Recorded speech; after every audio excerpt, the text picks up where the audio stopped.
Imagine walking through a magnificent Roman villa and discovering a hidden room where the walls are covered in pure gold. The floors are made of precious marble, and silk curtains hang everywhere. But in the center sits a beautiful cage made of solid gold bars, and inside you can still see the silk pillows where a young boy spent his entire life as a living decoration for his wealthy master's entertainment. Picture finding ancient Rome, records that describe how the empire's most powerful men competed to own the most beautiful boys, keeping them locked in these golden prisons where they lived surrounded by unimaginable luxury but could never leave, never see the outside world, and never experience normal human relationships. This isn't some twisted fantasy. This is documented historical reality about Rome's most perverted and sophisticated form of slavery, where the wealthiest citizens created literal golden cages to house beautiful young boys who became living art pieces for their master's private pleasure. What you're about to discover about this twisted Roman practice will expose how the most civilized society in ancient history created the most psychologically devastating form of human captivity ever documented. Hit that subscribe button, right? No, because the documented evidence of Rome's golden prison system reveals a level of psychological cruelty that will forever change how you see ancient civilization. Content warning. This chapter addresses historical facts about child exploitation in ancient Rome. The content is educational and historically accurate, but deals with disturbing subject matter. The systematic transformation of physical beauty into economic currency within Roman society created unprecedented markets where young boys were evaluated, priced, and traded based solely on their aesthetic appeal, with the most beautiful children commanding prices that exceeded the cost of luxury villas while being destined for lives of permanent imprisonment in golden cages, designed to preserve and display their beauty for wealthy collectors. This wasn't simple slavery. It was the creation of an entirely new category of human commodity, where children's physical attractiveness became their primary economic value and ultimate doom. The economic theories that Roman merchants developed around beauty-based slavery included sophisticated pricing models that calculated the long-term investment value of beautiful boys based on their projected aesthetic longevity, entertainment potential, and psychological durability under conditions of permanent captivity. These economic frameworks treated physical beauty as a finite resource that could be harvested, preserved, and consumed while generating maximum return on investment for buyers who viewed beautiful children as luxury assets comparable to precious artwork or exotic animals.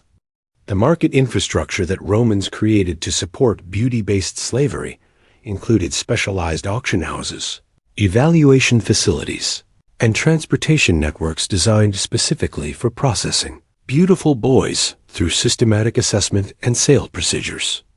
These market systems included professional beauty evaluators who possessed expertise in identifying children with optimal physical characteristics, specialized preparation facilities where boys were groomed and trained for sale, and secure transportation, methods that ensured valuable human merchandise would reach buyers in perfect condition.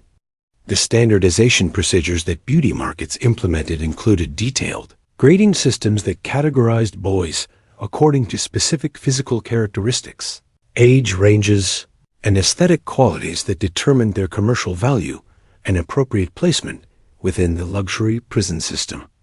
These standardization systems included comprehensive physical examinations, psychological assessments, and cultural evaluations that treated children as manufactured products requiring quality control and proper classification before distribution to appropriate buyers.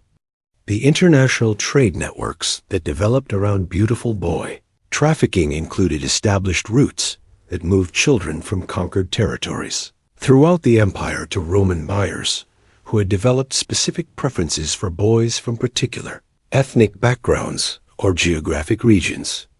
These trade networks included diplomatic relationships that facilitated the exchange of beautiful children as gifts between political leaders, military campaigns that prioritized the capture of aesthetically valuable boys, and commercial partnerships that ensured steady supply of human merchandise for Roman luxury markets. The legal frameworks that supported beauty-based slavery included comprehensive legislation that protected buyers' investments while ensuring that beautiful boys could be owned, traded, and used according to their purchasers' preferences without legal interference or moral criticism. These legal protections included property rights that treated beautiful children as valuable assets, warranty provisions that guaranteed boys' physical condition and aesthetic qualities, and enforcement mechanisms that prevented theft or damage to human merchandise. The cultural justifications that Roman society developed for beauty-based slavery included elaborate philosophical arguments that presented the imprisonment of beautiful boys as beneficial for both the children and society, claiming that golden cage captivity protected boys from the harsh realities of normal life, while allowing their beauty to be properly appreciated and preserved. These cultural narratives included artistic traditions that celebrated the aesthetic value of captive boys, literary works that romanticized golden prison life, and intellectual frameworks that presented beauty-based slavery as natural and beneficial. The technological innovations that Romans developed specifically for beauty-based slavery included architectural techniques for constructing golden prisons, preservation methods for maintaining boys' physical appearance, and security systems that ensured valuable human merchandise could be kept safely contained while remaining accessible for their owners' enjoyment. These technological developments included specialized construction materials, environmental control systems, and monitoring equipment that supported the infrastructure necessary for systematic beauty-based human captivity. The architectural principles that Roman engineers applied to golden prison construction involved sophisticated understanding of environmental psychology combined with advanced building techniques to create spaces that would maintain captive boys in optimal physical condition, while systematically destroying their psychological development and capacity for normal human relationships. These weren't simple decorative cages. They were precisely engineered psychological manipulation, environments disguised as luxury accommodations. The spatial design elements that golden prisons incorporated included carefully calculated room dimensions that provided sufficient space for physical comfort, while creating psychological feelings of confinement and helplessness. These spatial calculations included ceiling heights that prevented feelings of openness or freedom, room layouts that eliminated privacy and independence, and architectural features that created constant awareness of captivity while maintaining aesthetic beauty that confused boys about their situation. The environmental control systems that golden prisons featured included advanced ventilation, lighting, and temperature regulation that maintained perfect physical conditions while preventing any natural variation that might help boys maintain normal psychological connections to time, seasons, or the outside world. These control systems included hidden air circulation mechanisms, artificial lighting that created constant twilight conditions, and temperature management that eliminated natural variation while maintaining optimal comfort levels. The security integration that golden prison architecture achieved included invisible containment systems that prevented escape while maintaining the illusion of luxury accommodation rather than high security imprisonment. These security features included concealed locks that operated without visible mechanisms, hidden barriers that appeared to be decorative elements, and surveillance systems that monitored boys continuously while remaining undetectable to casual observation. The acoustic engineering that golden prisons employed included sound-dampening materials and architectural features that created complete auditory isolation from normal household activities while ensuring that any sounds from within the prisons would remain completely private. This acoustic isolation included specialized wall construction that prevented sound transmission, floor materials that eliminated footstep sounds, and ceiling designs that absorbed vocal sounds while maintaining aesthetic beauty. The luxury amenities. Integration that Golden Prisons featured included elaborate facilities for bathing, dining, entertainment, and rest that provided every possible physical comfort, while serving as psychological tools for convincing boys that their imprisonment was actually privilege and protection. These amenities included marble bathing pools with precious metal fixtures, dining areas with golden utensils and fine ceramics, entertainment spaces with musical instruments and games, and sleeping areas with silk bedding and expensive furniture. The psychological manipulation features that Golden Prison architecture incorporated included visual elements, spatial arrangements, and decorative choices specifically designed to create emotional responses that would make boys more compliant and psychologically dependent on their captors. These manipulation features included color schemes that promoted passivity, artwork that reinforced themes of captivity and submission, and decorative elements that created feelings of gratitude and contentment despite imprisonment conditions.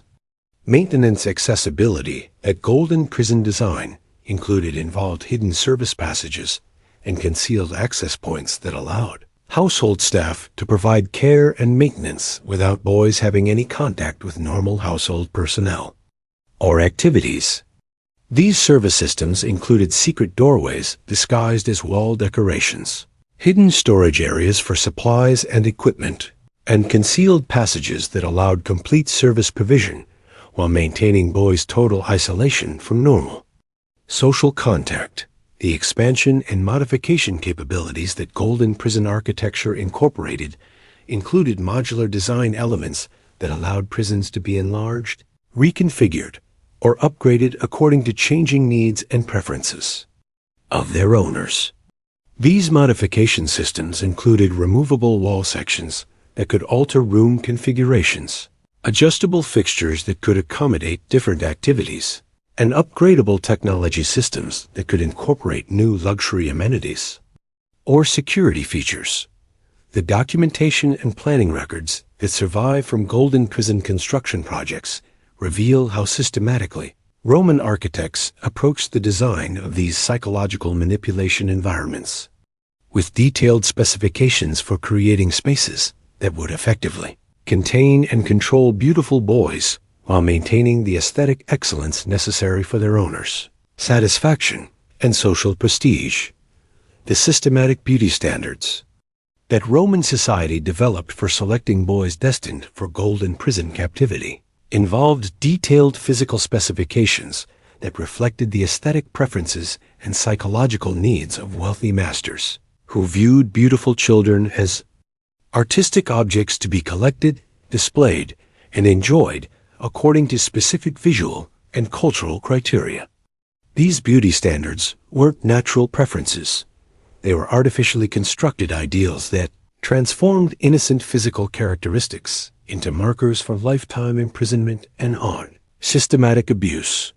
The facial feature requirements that Roman beauty standards emphasized included specific combinations of eye color, facial structure, and overall aesthetic appeal that reflected classical artistic ideals, while prioritizing youthful innocence and vulnerability that would appeal to masters seeking children who appeared both beautiful and helpless. These facial standards included preferences for particular eye shapes and colors, nose proportions, lip formations, and overall facial symmetry that created systematic discrimination based on genetic characteristics that children had no control over. The body proportion specifications that Golden Prison selection involved included detailed requirements for height, weight, muscle development, and overall physical proportions that would maintain aesthetic appeal while ensuring that boys possessed the physical characteristics necessary for long-term captivity without developing strength or size that might facilitate escape attempts. These physical standards included age-specific requirements that prioritized boys between 10 and 16 years old who possessed optimal combinations of childlike vulnerability and developing physical maturity. The cultural and ethnic preferences that Roman beauty markets developed included systematic favoritism for boys from particular conquered territories, who possessed physical characteristics that Roman buyers found exotic or particularly appealing.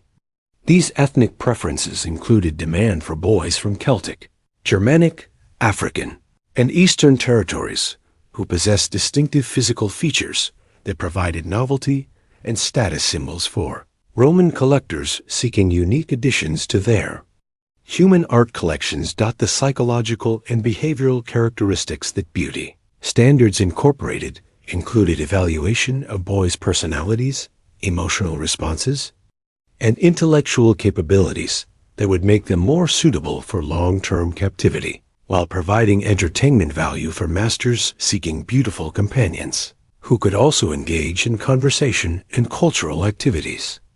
These behavioral assessments included testing for compliance, emotional stability, and learning capacity that would indicate boys' potential for successful adaptation to golden prison life, the artistic and cultural skills that enhanced boys' beauty value included musical ability, artistic talent, linguistic skills, and cultural knowledge that would make them more versatile entertainers for masters, who wanted beautiful captives who could also provide sophisticated cultural companionship.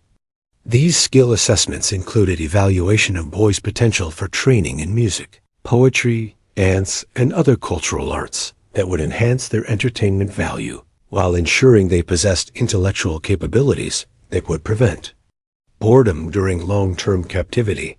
The age-specific beauty categories that Roman markets established included detailed specifications for different developmental stages that reflected buyers' preferences for children at particular ages who possessed optimal combinations of beauty, vulnerability, and longevity for golden prison purposes. These age categories included premium pricing for boys at peak aesthetic ages while providing graduated pricing structures that reflected decreasing value as boys approached physical maturity that would make them less appealing to buyers seeking childlike beauty. The physical preservation requirements that beauty standards imposed included expectations that selected boys would maintain their aesthetic appeal throughout extended captivity periods while remaining physically healthy and psychologically stable enough to provide long-term entertainment for their masters. These preservation requirements included detailed specifications for diet, exercise, medical care, and psychological management that would ensure boys retained their beauty while surviving the psychological trauma of permanent imprisonment. The quality assurance systems that beauty markets implemented included comprehensive evaluation procedures, warranty provisions, and return policies that protected buyers' investments while ensuring that purchased boys would meet expectations for beauty, behavior, and longevity under golden prison conditions.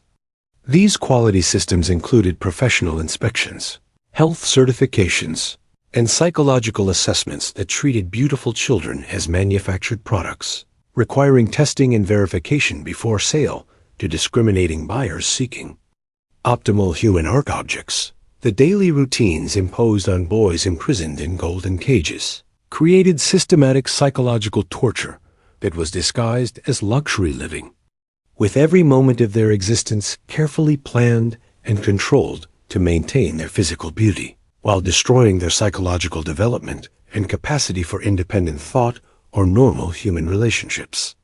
These daily experiences weren't random activities. They were precisely engineered programs designed to break boys' spirits while convincing them that their imprisonment was actually privilege and protection.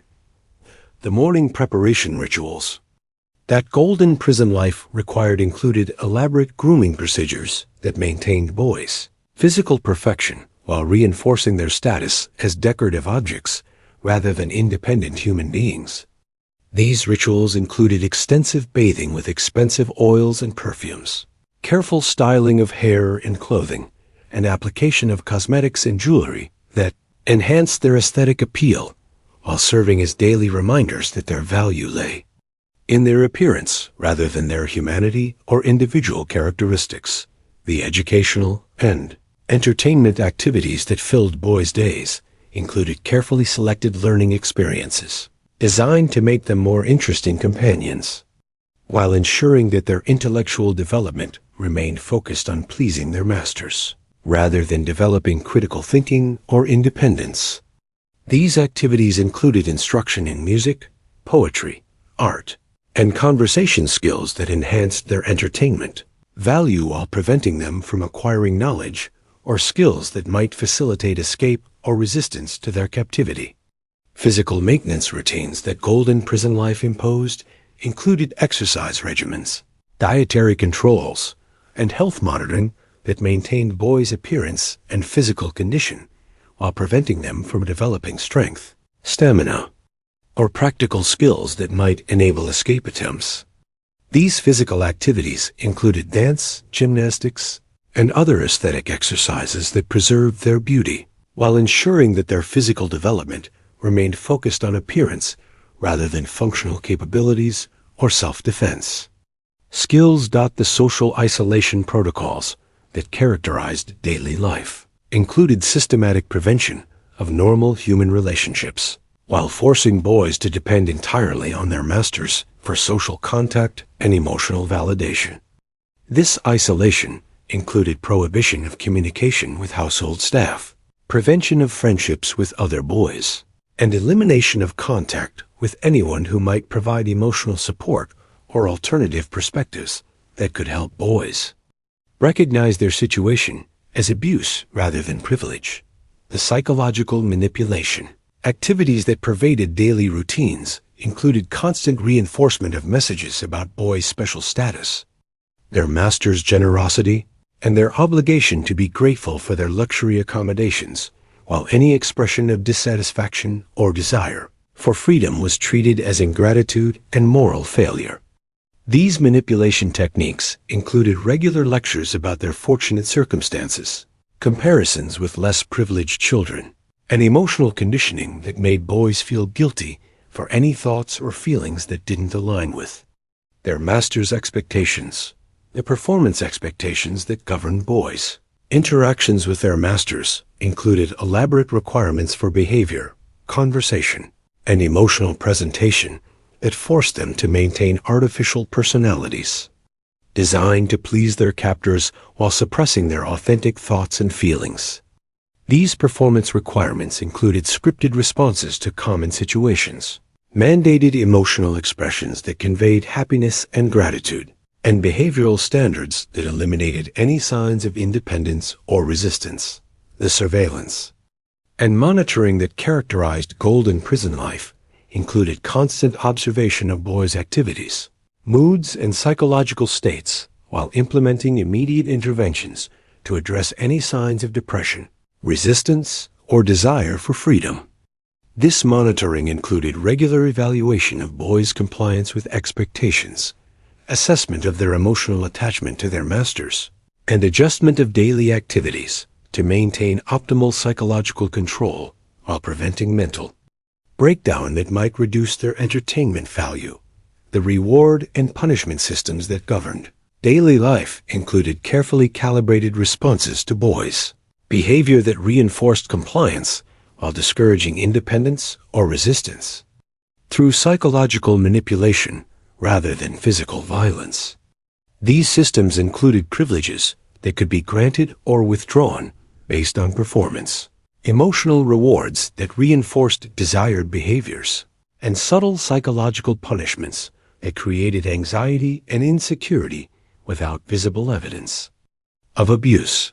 The evening routines and sleep arrangements that concluded each day included procedures designed to maintain security while providing comfort, with sleeping arrangements that ensured boys remained safely contained while experiencing luxury accommodations that reinforced their status as valuable possessions, deserving of careful protection and maintenance.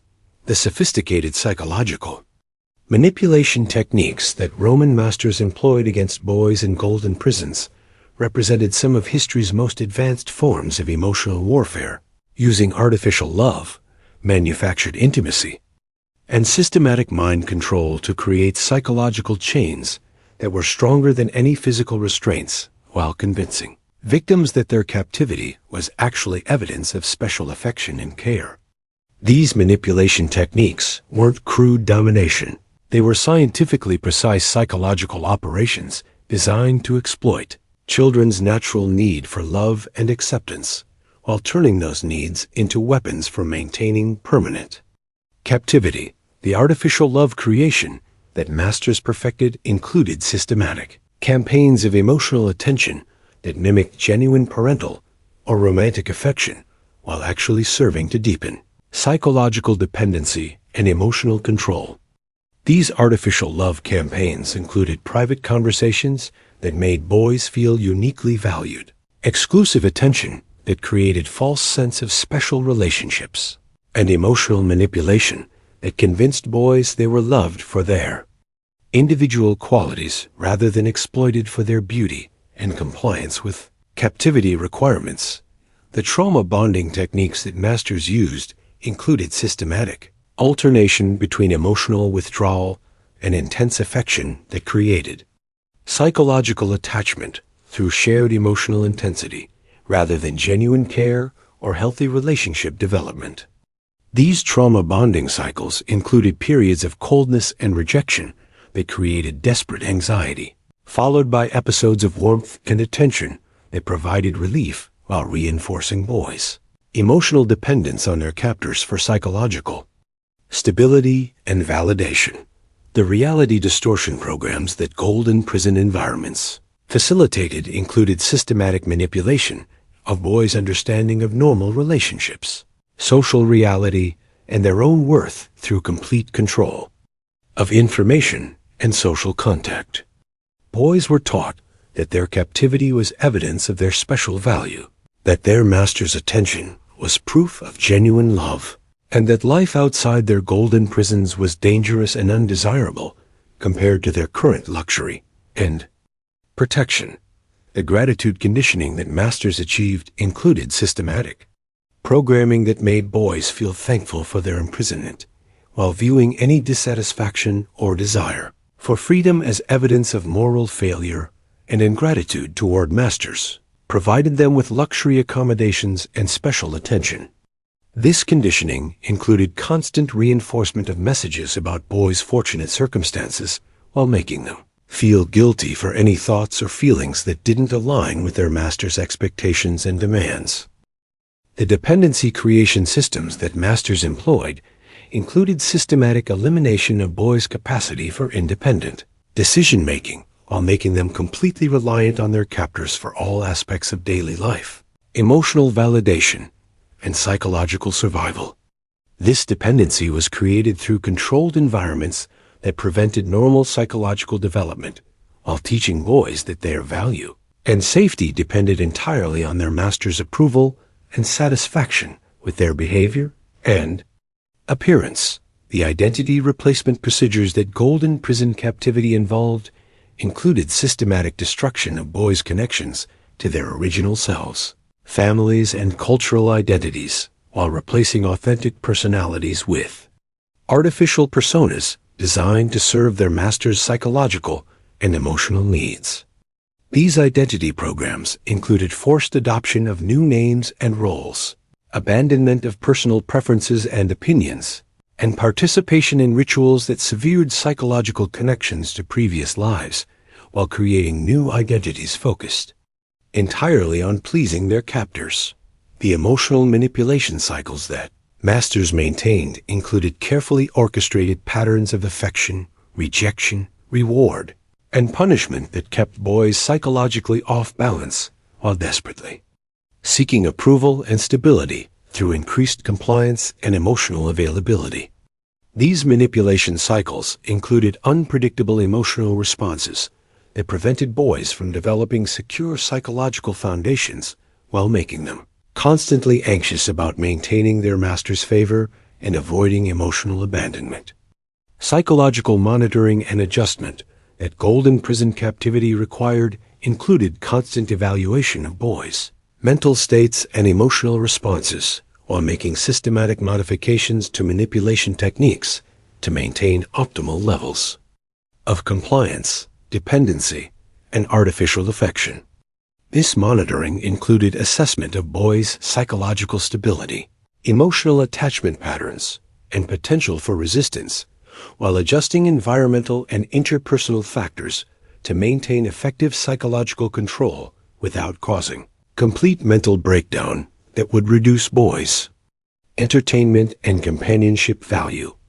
The systematic suppression of evidence about Roman golden prison practices by contemporary academic institutions represents one of the most comprehensive and successful historical cover-ups ever conducted, involving coordinated efforts by universities, museums, archaeological organizations, and government agencies to prevent public awareness of systematic child imprisonment that would completely destroy romanticized narratives about classical civilization and its supposed contributions to modern Western culture.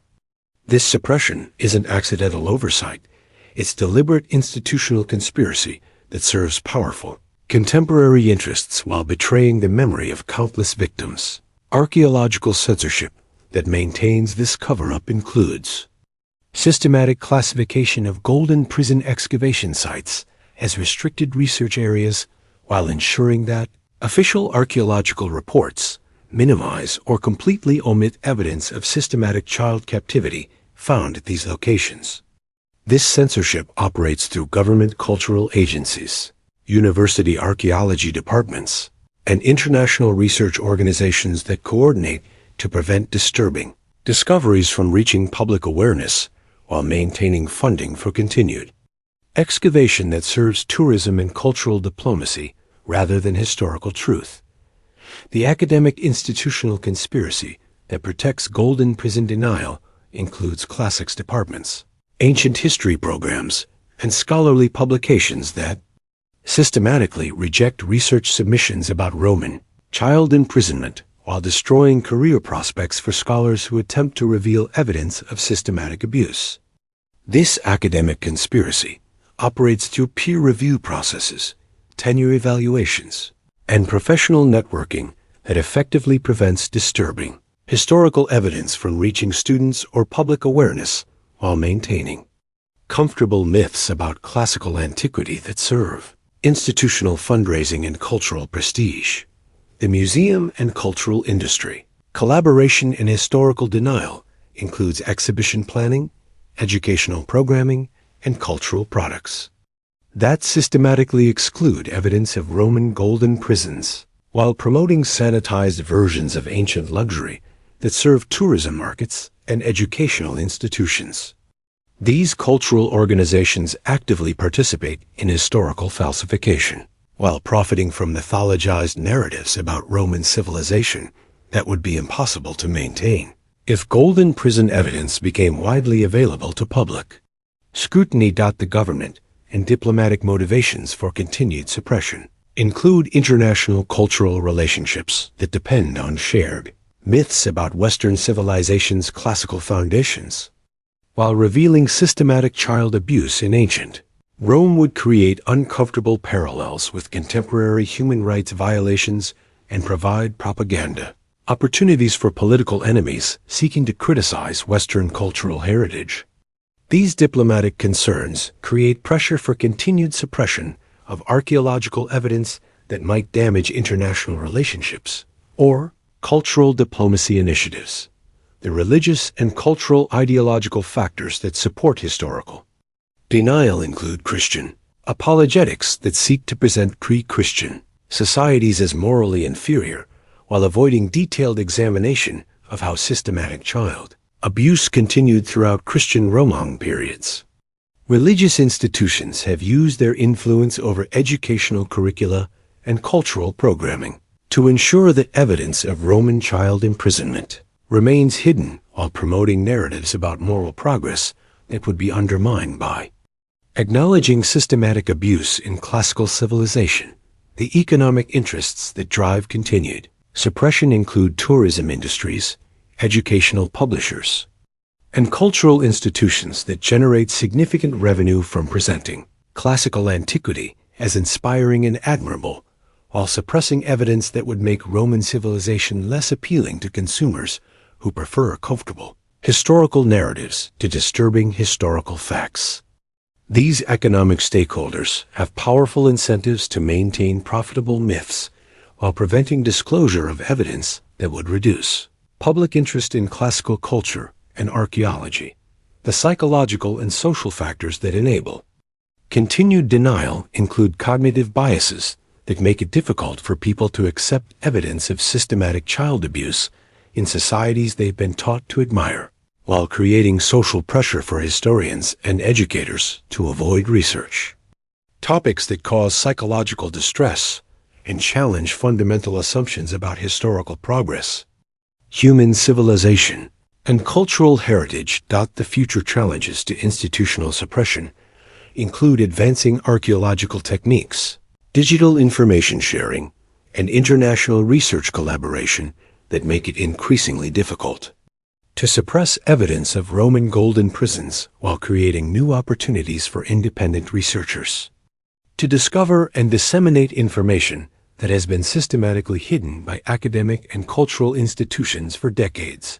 Rome's golden prisons reveal the ultimate perversion of civilization, how beauty, luxury, and culture can become weapons for the systematic torture and imprisonment of innocent children, while society celebrates their captors as paragons of refinement and achievement.